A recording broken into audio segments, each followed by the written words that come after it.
কামাতিস সালাহ আযানের মধ্যে সেটা নাই, তাহলে ইকামতের মধ্যে সেটা আছে। তাহলে আসো, ইকামত শব্দের অর্থ কি? ইকামত শব্দের অর্থ কি? দাঁড় করানো। কি করানো? দাঁড় করানো অথবা প্রতিষ্ঠিত করা। এভাবে তো ইকামত যখন দিবে অথবা ইকামতের যখন সময় হবে, তখন কি আমরা নিজে নিজে দাঁড়াবো নাকি আমাদেরকে দাঁড় করাবে? যে কিসের মাধ্যমে? কিসের মাধ্যমে? তাহলে ইকামতের সাথে আমরা পরিচিত আছি না? ইকামত কি জিনিস সেটা আমরা বুঝতেছি না? আচ্ছা আসো, ইসলামী শরীয়তের ভাষায় জামাত আরম্ভ হওয়ার পূর্বে আযানের শব্দ বা বাক্য সহ সালাত আরম্ভ হওয়ার কথা ঘোষণা করাকে ইকামত বলে।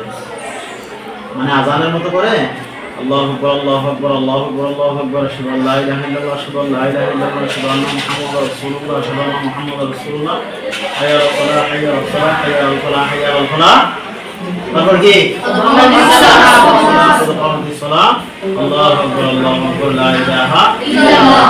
এভাবে বলে মানুষকে জামাতের মধ্যে দাঁড় করানোটাই হচ্ছে কি তাহলে ইকামতের মধ্যে কয়টা শব্দ বা আযানের মতো আযানের সাথে কি কি পার্থক্য সেগুলো আমরা জানি না? জি। ইকামতের মধ্যে যদি একটা শব্দ একটা বাক্য একটা জুমলা বেশি আছে, বাক্য বেশি আছে, সেটা কি? জোরে বলো না।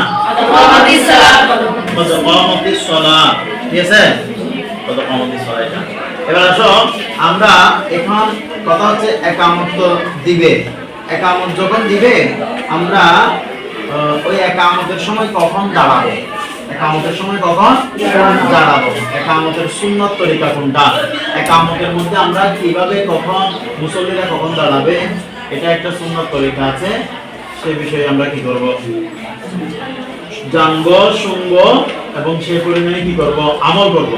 কোথাও নামাজ পড়তে গেছো, হ্যাঁ, মসজিদে নামাজ পড়তে গেছো, অথবা কোনো একটা মাহফিলে নামাজ পড়তে গেছো, অথবা কোনো একটা বড়সড় আয়োজনে নামাজ পড়তে গেছো, জামাত সাথে নামাজ পড়ছে, নামাজ শুরু হওয়ার আগে, জামাত শুরু হওয়ার আগে কি করা হচ্ছে? ইকামত দেওয়া হচ্ছে। কি দেওয়া হচ্ছে? ইকামত দেওয়া হচ্ছে। তো আল্লাহু আকবার বলার সাথে সাথে অথবা আল্লাহু আকবার বলার আগে তুমি যদি দাঁড়িয়ে যাও, এটা কি সুন্নাত তরিকা হবে? অথবা কি আল্লাহু আকবার বললে তখন দাঁড়াবে, নাকি আল্লাহু আকবার ইকামত শুরু করার আগে দাঁড়াবে, নাকি ইকামত শুরু করার সময় দাঁড়াবে, নাকি ইকামত শুরু করার পরে দাঁড়াবে? এগুলো জানার দরকার আছে না? সেই বিষয়ে এই অধ্যায়ের মধ্যে এনেছেন ইকামতের সময় আমরা কখন দাঁড়াবো, সুন্নাত তরিকাটা কি। আসো তাহলে একটু পড়েই দেখো, বইয়ের মধ্যে দেখো, জামাত শুরু হওয়ার আগে আযানের কথাগুলো পুনরায় বলা এবং এই কথা ঘোষণা করা যে জামাত দাঁড়িয়ে যাচ্ছে, জামাত দাঁড়িয়েছে। এই জন্য ইকামতে হাইয়া আলাল ফালাহ এরপরে কামাতিস সালাহ বলা হয়। কামাতিস সালাহ অর্থাৎ সালাত দাঁড়িয়ে গেছে। কামাতিস সালাহ মানে কি? সালাত দাঁড়িয়ে গেছে। এর জবাবে মুসল্লিগণ বলবে কামাতিস সালাহ। ইকামতের জবাব দেওয়া মুস্তাহাব। ইকামতের জবাব দেওয়া মুস্তাহাব। তখন তাহলে এখন বোঝা যাচ্ছে যখন কি হবে, জামাতের সময় হবে, তখন হাইয়া আলাস সালাহ অথবা হাইয়া আলাল ফালাহ অথবা কামাতিস সালাহ এই শব্দগুলো যখন বলবে আমরা তখন কি করব? নামাজের জন্য দাঁড়াবো। তখন আমরা নামাজের জন্য কথা বলো না, কি সমস্যা? আওয়াজ বন্ধ করে। আমরা কখন দাঁড়াবো? যখন হাইয়া আলাস সালাহ হাইয়া আলাল ফালাহ বলে তখন আমরা কি করব? দাঁড়াবো। মনে থাকবে? জি। আচ্ছা, অনেক সময় দেখা যায় মানে ইকামত শুরু হওয়ার আগে মুসল্লিরা দাঁড়িয়ে একদম লাইন সোজা করে গেলে, ঠিক আছে? জি।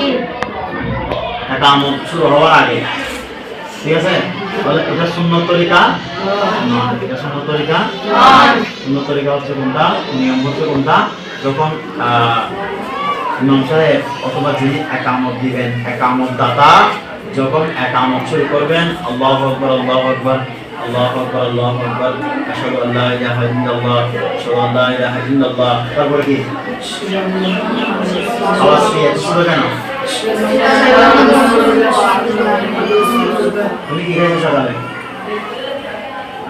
ভুলে গেছো? ভাত খাইছো? ভাত খাইলে তো ভাতের স্পিডটা কম করে রাখো, বড় করে বলো। হাই আশহাদু আল্লা ইলাহা ইল্লাল্লাহ এরপরে কি এরপরে কি যখন হাইয়া আলাস সালাহ বলবে তখন মুসল্লিরা ওই জামাতের জন্য দাঁড়াবে। ঠিক আছে? ঠিক আছে? জি। মনে থাকবে? জি। তাহলে